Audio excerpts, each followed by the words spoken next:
अस्सलाम वालेकुम नाज़रीन, सियासत टीवी के प्राइम टाइम में आप सबका तहे से इस्तकबाल है। मैं हूं फरजान अहमद। सबसे पहले पेश है प्राइम टाइम की हेडलाइंस। ईरान ने हालिया जंग के आगाज़ से अरब ममालिक में अपने अहदाफ पर 2000 ड्रोन और 500 मिसाइल दागे। न्यूयॉर्क टाइम्स का दावा, जंग से तेल की कीमतों में लगी आग, गैस की किल्लत से बहरान।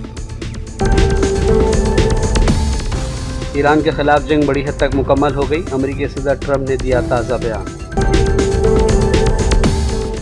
जंग के खात्मे का फैसला हम करेंगे, आबनाए हुर्मुज़ से 1 लीटर तेल भी गुजरने नहीं दिया जाएगा। ईरानी पासदारान इनकलाब का कड़ा मौक़िफ़। रूसी सदर का ट्रंप को ईरान से जंग ख़त्म करने का मशवरा, टेलीफोन पर बातचीत के दौरान तेल की कीमतों पर भी तबादले ख्याल। मशरिक़ वस्ता में जारी जंग के असरात से सैकड़ों किलोमीटर दूर हिंदुस्तान भी मुतासिर, मुख्तलिफ ज़रूरी अशिया की कीमतों में इजाफा, गैस की किल्लत से होटल इंडस्ट्री शदीद बहरान का शिकार। तेल की कीमतें बढ़ गई, गैस महंगी हो गई, आम आदमी पर जंग का पड़ रहा है बुरा असर। मोदी हुकूमत की कारकर्दगी पर सवालिया निशान, एसपी की रुकने पार्लिमान इखलास हसन की तनकीद। दिल्ली फसादात के मुलजिम शर्जील इमाम को अदालत से मिली राहत, 10 दिनों के लिए अबूरी जमानत को मंजूर किया गया। तेलंगाना के नए गवर्नर शिव प्रताप शुक्ला कल 11 मार्च को लेंगे हलफ। हैदराबाद आमद पर चीफ मिनिस्टर रेवंत रेड्डी ने किया इस्तकबाल। और खलमा मुतासिरीन के लिए एहतजाज के दौरान तेलंगाना जागृति तंजीम की सदर कविता की गिरफ्तारी, भूख हड़ताल के दौरान देखी गई कशीदा सूरत हाल। हेडलाइंस आपने देखी और पेश है खबरों की तफसीलात। शुरुआत करेंगे आज की बड़ी खबरों से। अमरीकी अखबार न्यूयॉर्क टाइम्स ने ईरान की जानिब से अरब ममालिक पर दागे गए ड्रोन्स और मिसाइल हमलों की तफसीलात जारी की हैं। ईरान ने हालिया जंग के आगाज़ से अरब ममालिक में अपने अहदाफ पर 2000 ड्रोन्स और 500 मिसाइलों को दागा है। न्यूयॉर्क टाइम्स ने बताया कि ईरान के मिसाइल कम होने के तासुर के बरखिलाफ हमलों की शिद्दत में कोई कमी नहीं आई, जबकि इसराइल की जानिब से ईरान पर किए जाने वाले हमलों की तफसीलात की अदम फराहमी रही। दूसरी जानिब ईरानी पासदारान इनकलाब ने कहा कि तल अबीब में 10 खैबर शिकन मिसाइल दागे गए।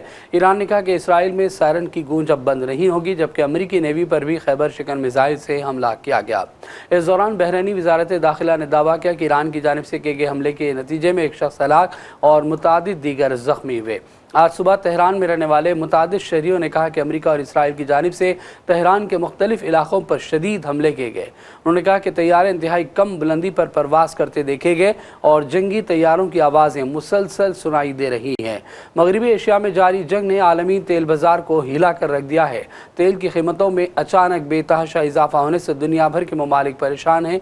कई ममालिक ने तेल की फराहमी में राशनिंग शुरू कर दी है और बाज़ ममालिक ने ईंधन की कीमतों को बढ़ा दिया। दूसरी जानिब कई हुकूमतों ने जंग रोकने का भी मुतालबा किया है, क्योंकि मुसलसल कशीदगी से आलमी मईशत को शदीद खतरात का सामना है।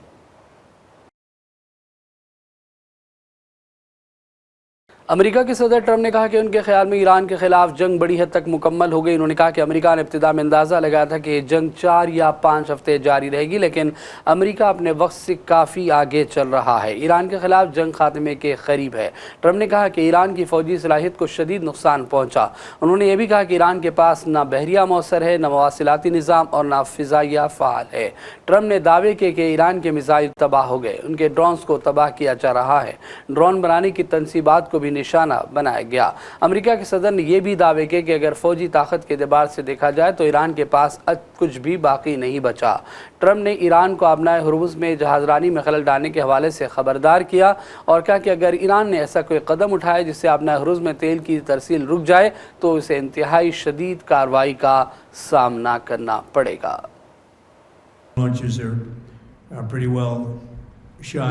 But we're at over 90% decline in the Iranian missile launchers, which is very hard to reproduce and very hard to get. So now we have low-cost interceptors effectively combating Iranian drones, and our B-2 bombers recently dropped dozens of 2,000-pound bombs to destroy missile launchers all over Iran and very deep under Iranian soil in many cases. The soil was no match. And we're also annihilating the manufacturing base that the regime uses to build drones and missiles at a rate that nobody thought was possible. We're knocking them out. We know where they all are. We're knocking them out. We're ahead of our initial timeline by a lot. I would say that we probably would not have thought after a month we'd be here. in addition to the fact that we've taken out the leadership twice and maybe 3 times. We want to keep it that way. As we continue Operation Epic Fury, we're also focused on keeping energy and oil flowing to the world. And I will not allow a terrorist regime to hold the world hostage and attempt to stop the globe's oil supply. And if Iran does anything to do that, they'll get hit at a much, much harder level. I will take out those targets that were easy and that I mentioned just before. We'll take them out so quickly, they'll never be able to recover, ever. Disruption, the United States is offering political risk insurance to any tankers operating in the Gulf, so we're putting up risk insurance. We'll perhaps go alongside of them for protection. We don't think it'll be necessary if it is. And if they do anything, the price will be incalculable, I might add. We're also waiving certain oil-related sanctions to reduce prices. So we have sanctions on some countries. We're going to take those sanctions off till this straightens out. Then who knows, maybe we won't have to put them on. There'll be so much peace. But when the time comes, the U.S. Navy and its partners will escort tankers through the strait if needed. ईरानी पासदारान इनकलाब ने अमरीकी सदर Trump के बयान पर रद्दअमल देते हुए कहा कि जंग के खात्मे का फैसला हम करेंगे। वाज़ेह के कबल अमरीकी सदर ट्रंप की जानिब से कहा गया था कि ईरान में जंग जल्द ख़त्म होगी। पासदारान इनकलाब ने कहा कि अगर अमरीका और इसराइल के हमले जारी रहे तो तेहरान खित्ते से 1 लीटर तेल भी बरामद होने नहीं देगा। आबनाए हुर्मुज़ के हवाले से बढ़ती कशीदगी के बाद तेल की कीमतों में उतार चढ़ाव देखने में आ रहा है। ये आबी गुज़रगाह आलमी तवानाई की मंडी के लिए इंतहाई अहम है, क्योंकि दुनिया में तकरीबन 5 हिस्से खाम तेल इसी तंग समंदरी रास्ते से गुजरता है। इस दौरान सोशल मीडिया पर एक तबाहशुदा अमरीकी ऑयल टैंकर की तस्वीर भी वायरल हो चुकी है। रूस के सदर व्लादिमीर पुतिन ने अमरीकी हमनसब को ईरान से जंग खत्म करने का मशवरा दे दिया। पुतिन और ट्रंप के दरमियान टेलीफोन पर बातचीत हुई। पुतिन ने ईरान से जंग के जल्द खात्मे के लिए ट्रंप को तजावीज़ पेश की। टेलीफोन राब्ते के दौरान दोनों लीडरों ने यूक्रेन तनाज़े और वेनेजुएला की सूरत हाल पर भी तबादला ख्याल किया। इसके अलावा तेल की आलमी सूरत हाल भी ज़ेर गौर आई। इस कबल पुतिन ने कहा था कि ईरान के खिलाफ अमरीका और इसराइल की जंग ने आलमी तवानाई बहरान को जन्म दिया है। इस कबल रूसी सदर ने गुज़िश्ता रोज़ ईरान के नए सुप्रीम लीडर मुश्तबा कामिनाई को मुबारकबाद भी दी थी। अपने प्याम में रूसी सदर ने कहा कि ऐसे वक्त में जब ईरान जारहियत का सामना कर रहा है, इस आला मनसब पर आपकी जिम्मेदारी यकीनन हिम्मत और लगन का तकाजा करेगी। पुतिन ने कहा कि मुझे यकीन है कि आप पूरे वक़ार के साथ अपने वालिद के काम को जारी रखेंगे और सख्त आजमाइशों के दौरान ईरानी कौम को मुत्तहिद रखेंगे। मशरिक़ वस्ता में जारी जंगी असरात से सैकड़ों किलोमीटर दूर हिंदुस्तान भी शदीद मुतासर हो गया। हाल ही में मुख्तलिफ ज़रूरी अशिया की कीमतों में बेतहाशा इजाफा हो गया, जिससे अवाम गहरी फिक्रमंदी का शिकार है। इस दौरान मुल्क के मुख्तलिफ हिस्सों में गैस के बहरान ने भी अफरा तफरी पैदा कर दी। नकल हमल के शुबे में भी खलबली मच गई है। ताज़ा खबरों के मुताबिक मुल्क की इक़्तिसादी राजधानी मुंबई में गैस की कमी का असर होटलों पर पड़ने लगा है। इसके अलावा राजस्थान और चेन्नई से भी गैस की किल्लत की खबरें मुसलसल सामने आ रही हैं। कर्नाटक और दीगर मुकामात पर भी होटलों को बंद करना पड़ रहा है। सिर्फ मुंबई के तकरीबन 10 से 20% होटल बंद कर दिए गए और अगर गैस की किल्लत 3 दिनों तक जारी रही तो मुंबई के तकरीबन 50% होटल बंद हो जाएंगे। मरकज़ की मोदी हुकूमत आखिर इस सिलसिले में क्या इक़दामात करेंगी, इसको लेकर शहरियान में बेचैनी है। और इस दौरान एसपी की रुकन पार्लिमान इकरा हसन ने मीडिया से बातचीत की। उन्होंने कहा कि तेल की कीमतें बढ़ गई, गैस महंगी हो गई, आम आदमी पर जंग का बुरा असर पड़ रहा है। हमारी मरकज़ी हुकूमत आखिर क्या इक़दाम कर रही है, कुछ भी वाज़ेह नहीं है। उन्होंने ये भी कहा कि ख़ारजा पॉलिसी में भी झोल साफ देखा जा सकता है। आइए देखते हैं इकरा हसन का ये बयान। एलपीजी देखिए पूरे देश में एक हाहाकार की स्थिति बनी हुई है। 100 रुपए पहले ही बढ़ चुके हैं और लगातार यही जानकारी मिल रही है। कई स्टेट्स में अब एलपीजी मिल भी नहीं पा रही है और क्रूड ऑयल का भी नहीं पता है कब तक हमें मिलेगा, कब नहीं मिलेगा। तो ये हमारी सरकार की फॉरेन पॉलिसी का फेलियर है, जिसको पहले दिन से विपक्ष पॉइंट आउट कर रहे थे। आज जब आम जन के जीवन पर उनका असर दिखेगा तब जनता को समझ में आएगा कि किस तरीके से हमारे देश को इन्होंने अंग्रेजों के सामने फिर से गुलामी के कगार पर लाकर खड़ा कर दिया है कि पता नहीं कौन सी मजबूरियां हैं जिसके कारण हमारी सरकार सरेंडर कर चुकी है कि आज यूएस हमें डिक्टेट कर रही है कि कब हम रशिया से तेल ले सकते हैं, कब हम नहीं ले सकते हैं। तो ये सरासर हमारी फॉरेन पॉलिसी का फेलियर है और मेरी सरकार से यही डिमांड है कि हम अपनी इंडिया फर्स्ट की पॉलिसी को अपनाएं। हमारा देश वो देश है जिन्होंने वर्ल्ड वॉर के टाइम पर भी नैम बनाया था, तो हमने ऐसे ऐसे फैसले लिए हैं अपने देश के हित में। आज ये सरकार हमारे पूरे देश को बेचने का काम कर रही है।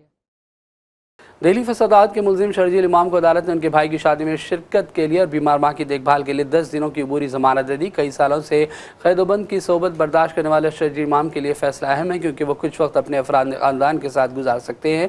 अदालत ने शर्जील इमाम को 20 मार्च से 30 मार्च तक अबूरी जमानत दी। शर्जील इमाम ने अदालत में अर्जी दाखिल करते हुए 10 दिनों की अबूरी रिहाई का मुतालबा किया था। उनकी जानिब से वकीलों ने दलील दी कि उनके भाई की शादी होगी, ऐसे में घर वालों के दरमियान उनकी मौजूदगी ज़रूरी है। साथ ही भी बताया गया कि उनकी माँ की तबीयत नासाज है जिसकी देखभाल करने के लिए कोई और दूसरा मौजूद नहीं है। 10 दिन की अंतरिम जमानत मिली है शर्जील इमाम को 20 मार्च से 30 मार्च के लिए अपने भाई की शादी अटेंड करने के लिए। सर अच्छा क्या शर्तें लगाई हैं कोर्ट ने, कुछ बता? बहुत सारी शर्तें हैं इसमें, जैसे ये है कि 2 जमानती लगेंगे, 50-50 हजार का उनका बॉन्ड होगा। वो सिर्फ जहां शादी का वेन्यू है वहां जा सकता है, अपने घर जा सकता है, घर परिवार और रिश्तेदारों से ही मिल सकता है, किसी अन्य से नहीं मिल सकता है। इस तरीके की बहुत सारी कंडीशंस लगाई गई हैं।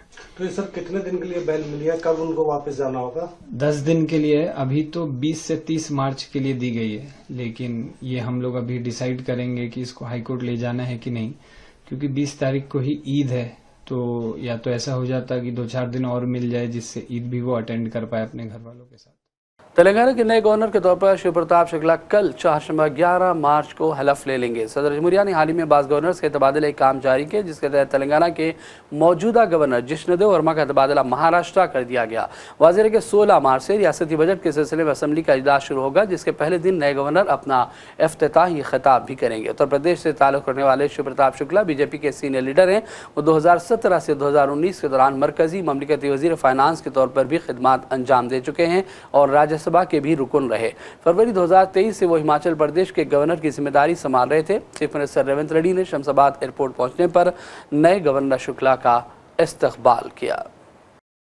तेलंगाना जागृति की सदर के कविता के दौरे जिला खम्मम के दौरान जबरदस्त कशीदा सूरत हाल देखी गई। हंगामा इस वक्त शुरू हुई जब कविता वेलुगु मतला के उन मुतासिरीन से मुलाकात करने पहुंची जिनके मकानात को भूदान अराजी के तनाज़े पर मुनहदिम किया गया। मुतासिरीन के साथ इजहार एक जाती करते हुए कविता ने पहले अम्बेडकर के मुजस्समे के पास एहतजाज किया, बाद में अम्बेडकर भवन में भूख हड़ताल शुरू कर दी। जैसे एहतजाज ने शिद्दत अख्तियार की, पुलिस ने मुदाखलत की और धरना ख़त्म करवाने की कोशिश की गई, जिसके बाद मुजाहिरीन और पुलिस के दरमियान धक्कमपील हुई। हंगामाई के दौरान एक खातून कांस्टेबल मुबीना तौर पर बेहोश हो गई, जिसके बाद पुलिस ने सख्त कार्रवाई की और कविता और दीगर एहतजाजियों को ज़बरदस्ती हिरासत में लेकर पुलिस स्टेशन मुंतकिल कर दिया। इस मौके पर कविता ने मीडिया से बातचीत करते हुए कहा कि वो मुतासिरीन को इंसाफ मिलने तक अपना एहतजाज जारी रखेंगी। I am sitting on an indefinite hunger strike. Since yesterday afternoon, we've been on a hunger strike. Unfortunately, yesterday in Khammam, police has arrested us and brought me to Telangana Jagruti office here. I am sitting here. And Dr. Vishardhanji, who was sitting with me in the indefinite hunger strike, we don't know where he is and we are not getting the details of where he is taken by the police. We are also looking for him. Once he is here, we will again decide what will be done next. But until the poor people in the Velugumatla village of Khammam district get their justice and get their property back, I am going to sit on a hunger strike because it is unconstitutionally demolished houses by the collector of that district. Many people from Telangana have complained against the collector to the Honorable President of India, to the department, to the DOPT department, etc. We will take, of course, the legal actions, but the pressure by the public movement will also continue, and I will also continue my hunger strike. Thank you. Jai Telangana. There is only single point demand. The houses of the poor people which were demolished by the government, we are requesting the government, we are demanding the government to give them, to regularize their land pattas and construct the houses for them in the same place, not elsewhere, in the same place. That is a primary demand. Thank you. Jai Telangana.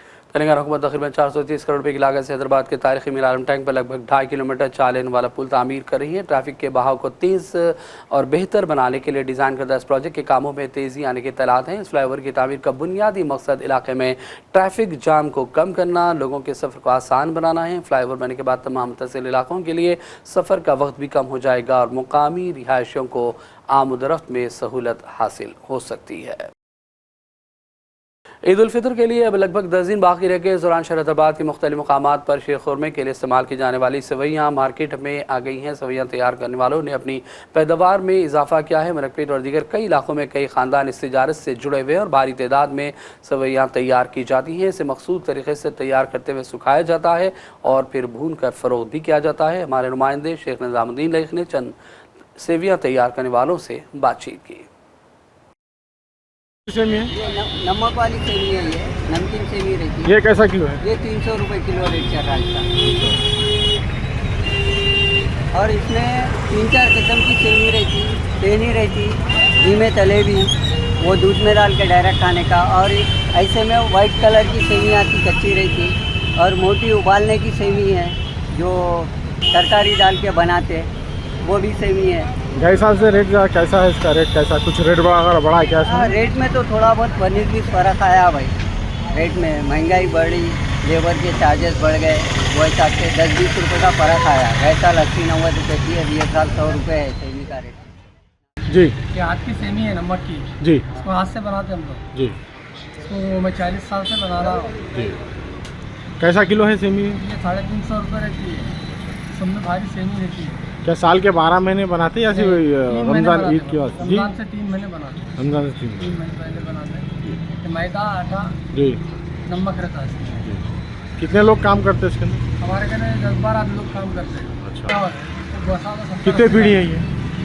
चौथी पीढ़ी है ये। चौथी पीढ़ी। ये मैदे में और कुछ मिलाया जाता है? इसमें मैदा, नमक, पानी रहता है सब। बस। इसका टेस्ट बहुत रहता है। तो ये हाथ की सेमी बोलते हैं। सबसे भारी सेमी और कॉस्टली सेमी रहती है। इसका बहुत बेहतरीन बनता है, लोग ख्वाहिश से ले आते हैं यार। तो क्या इस बार सेमी महंगी है या कैसा है रेट? पहले से कैसा है? पहले के वैसी है, तो महंगा नहीं हुआ है। तो पहले के जैसी है। होलसेल में कितना है, रिटेल में कितना है? होलसेल में 300-350 रहता है, रिटेल में 500 रुपये सर है। अच्छा। 400-500। आपका नाम बोलिए। सलीम खान। टोली चौकी हैदराबाद की दौलत कॉलोनी में जगह जगह सीवरेज का पानी उबर रहा है। वाटर वर्क शोबे की लापरवाही जग जाहिर है। सड़क के काम रुके हुए हैं, लोगों को आमदरफ्त में शदीद मसाइल का मुसलसल सामना करना पड़ रहा है। मुकामी अफराद ने एतराज़ किया और कहा कि फौरी तौर पर सफाई और सीवरेज लाइनों की दुरुस्ती ज़रूरी है ताकि मुकामी अवाम को फौरी तौर पर राहत फराहम की जा सके। उनकी जो है ना इत्तला में लाना चाह रहा हूँ कि यहाँ की आवाम इस कॉलोनी की किस तरीके से हम लोग जो है मुतासिर हो रहे हैं। ये काम जो अधूरा है गुज़िश्ता 2 महीने से, ये रोड की खुदवाई जो है ना 26 जनवरी को हुई और ये रोड की सैंक्शन जो है ना तकरीबन मार्च 25 में आ गई थी, लेकिन उसका काम जो है ना अब जाके जो है ना जनवरी में 2026 में शुरू हुआ, 26 जनवरी को। ठीक है, वो होने के बाद जो है ना यहाँ की ड्रेनेज लाइन भी जो है ना काफ़ी मुतासिर है, जो 20-22 साल पहले हुई थी। वो लाइन भी जो है ना अब नाकाफ़ी है। मौजूदा जो है ना जो कॉलोनी की पॉपुलेशन हो गई है उसके हिसाब से, क्योंकि यहाँ रहने वाले जैसे हम लोग यहाँ के मुकीम हैं, वो काफ़ी जो है ना रोज़मर्रा जो है ना इस ड्रेनेज लाइन से जो है ना हम लोग मुतासिर हुए कि हर हफ्ता 2 से 3 मरतबा जो है ना इस लाइन की ड्रेनेज ओवरफ्लो होती है और मामूल के तौर पे एक रूटीन वे में हम लोग जो है ना बल्दिया को बुलाते हैं और जो है ना उन लोगों से सफाई कराते हैं। ये सिलसिला कई सालों से चल रहा है, क्योंकि अब ये रोड का काम शुरू हुआ है। रोड पड़ने से पहले हमारी गुजारिश जो है ना मुताल्लिक़ा जो है ना कॉर्पोरेटर साहब से ये थी कि ये लाइन को भी जो है रिवाइज़ किया जाए। तो काम जो है ना अल्हम्दुलिल्लाह तयक़ुन दिया गया कि जो है ना ये ड्रेनेज का काम भी जो है ना शुरू हो जाएगा, फिर उसके बाद जो है ना रोड का काम होगा। लेकिन गुज़िश्ता 2 महीने से जो है ना ऐसा तैसा है और ये सारी जो है लाइन यहाँ पर जैसा दिखाई जा रही है आपको, ये उबल के जो है ना ड्रेनेज का पानी सारा जो है ना मच्छरों का जो है ना आ रहे हैं यहाँ पर, और एनवायरनमेंट हाइजीनिक जो है कंडीशंस बहुत ख़राब हो गई है। यहाँ के जो मुकीम लोग हैं तकरीबन 30-40 घर इससे मुतासिर हुए हैं और हमारी कॉलोनी की अहमियत इस बात की है कि हम लोग बिल्कुल लबे सड़क जो है ना है टोली चौकी के फ्लाईओवर से। ये एरिया का नाम बोलिए आप। ये एरिया का नाम दौलत गुलशन एडम्स कॉलोनी है ये, और टोली चौकी का जो है ना अहम तरीन इलाका है जो यहाँ से connectivity Janaki Nagar, mini Janaki Nagar, IAS colony, ऊपर जोबली हिल्स के भी जो है ना यहाँ से लोग जाते हैं रोड यूजर्स का। साबिक़ रियासत वज़ीर KTR के असम्बली हल्क़े सिलसिला के ज़िला पार्टी दफ्तर में मुख्तलिफ मंडलों से बड़ी तादाद में कारकुनों ने VRS में शमूलियत अख्तियार की। इस मौके पर KTR ने उनका इस्तकबाल किया। बल्दियाती इलेक्शन में कामयाब होने वाले कौंसलों को भी KTR ने तहनीत पेश की और शाल पोशी की। KTR ने रेवंत रेड्डी हुकूमत पर इस मौके पर सख्त तनकीदें की और कहा कि KCR के दौर हुकूमत में किसानों को धान की काश के वक्त रेतुबंदों की रकम बर वक्त मिलती थी, लेकिन आज तक किसानों को ये रकम रेवंत दौर में नहीं मिली। उन्होंने कहा कि रियासत में तकरीबन 40 लाख बुजुर्ग अफराद 4000 रुपये माहाना पेंशन के इंतजार में हैं। हमारे नुमाइंदे आसिफ अली सादत ने कहा कि KTR ने दावा किया कि तेलंगाना की अवाम KCR के इख्तिदार में वापसी की मुंतजिर है। इस दौरान KTR ने इस सिलसिला में दावत अफ्तार में भी शिरकत की और मुसलमानों को रमज़ान की मुबारकबाद पेश की। ఇలా రాష్ట్రం మొత్తం రైతులందరూ ఒకటే మాట అనుకుంటున్నారు, రైతు బంధు అయింది, రైతు బంధు పెట్టింది కాంగ్రెస్ ప్రభుత్వం. కానీ కొత్త పథకం తెచ్చిండు ముఖ్యమంత్రి రేవంత్ రెడ్డి గారు. కొత్త పథకం, బ్రహ్మాండమైన పథకం తెచ్చిండు. ఆ పథకం పేరేందో ఎరికేనా మీకు? రైతు బంధు లేదట, కానీ రాహుల్ బంధు ఉందట. రాహుల్ బంధు అంటే ఎరికేనా? సంవత్సరానికి 1000 కోట్లు రాహుల్ గాంధీకి ఇచ్చే రాహుల్ బంధు ఒక్కటి మాత్రం పక్కా ఉన్నది. రైతు బంధు మాత్రం లేదు. 3 సార్లు ఎగ్గొట్టిండు, ఒకసారి కాదు, 2 సార్లు కాదు, ఇది 3వసారి రైతు బంధు ఎగ్గొట్టిండు ముఖ్యమంత్రి. రాహుల్ బంధు అనే పథకం పెట్టి ఆ రాహుల్ బంధు పథకం కింద ఆయన సీటు కాపాడుకునేందుకు గాంధీ కుటుంబానికి, రాహుల్ గాంధీకి పైసలు కమ్మి పడ్డాయట. అందుకే రాహుల్ గాంధీ గారికి సంవత్సరానికి 1000 కోట్లు ఇచ్చి పదవి కాపాడుకుంటాడట ముఖ్యమంత్రి గారు. निज़ामाबाद ज़िले में कांग्रेस पार्टी की जानिब से बड़े पैमाने पर दावत अफ्तार का इनेकाद अमल में लाया गया। इस मौके पर तेलंगाना कांग्रेस सदर महेश कुमार गौड़, मोहम्मद अली शबीर और दीगर कई कांग्रेस कायदीन के अलावा आम लोगों की भी बड़ी तादाद ने इसमें शिरकत की। एक बॉडी के 2 अंग की तरह हिंदू मुस्लिम को देखने वाली पार्टी कांग्रेस पार्टी है, और उस मिसाल को मान के चलने वाले आदमियों से मैं पहला आदमी हूँ। हमेशा बोलते रहता हूँ, जितना हक हिंदुओं का इस देश में उतना हक मुसलमान का भी है। ये फख्र के साथ बोलने वाली पार्टी कांग्रेस पार्टी, और इसको फख्र के साथ मानने वाला आदमी राहुल गांधी खड़गे जी है। उनके नेतृत्व में काम करने वाले हम निजामाबाद को परसों महर उमा रानी को बना के शहर का हिंदू मुस्लिम यूनिटी का एक मिसाल सारे देश में दिए थे। खासकर खड़गे जी और राहुल गांधी जी निजामाबाद में अपने बारे में पूछताछ किए। हमारे मुख्यमंत्री रेवंत रेड्डी जी ने राहुल जी और खड़गे जी को बोला कि निजामाबाद की शहर की महर कांग्रेस पार्टी हासिल करी हिंदू मुस्लिम की यूनिटी के साथ। और अब आखिर में हेडलाइंस पर डालेंगे एक और नजर। ईरान ने हालिया जंग के आगाज से अरब ममालिक में अपने अहदाफ पर 2000 ड्रोन और 500 मिसाइल दागे। न्यूयॉर्क टाइम्स का दावा, जंग से तेल की कीमतों में लगी आग, गैस की किल्लत से बहरान। ईरान के खिलाफ जंग बड़ी हद तक मुकम्मल हो गई, अमेरिकी सदर ट्रंप ने दिया ताज़ा बयान। जंग के खात्मे का फैसला हम करेंगे, आपनाए हुर्मुज़ से 1 लीटर तेल भी गुजरने नहीं दिया जाएगा। ईरानी पासदारान इनकलाब का कड़ा मौक़िफ़। रूसी सदर का ट्रंप को ईरान से जंग खत्म करने का मशवरा, टेलीफोन पर बातचीत के दौरान तेल की कीमतों पर भी तबादला ख्याल।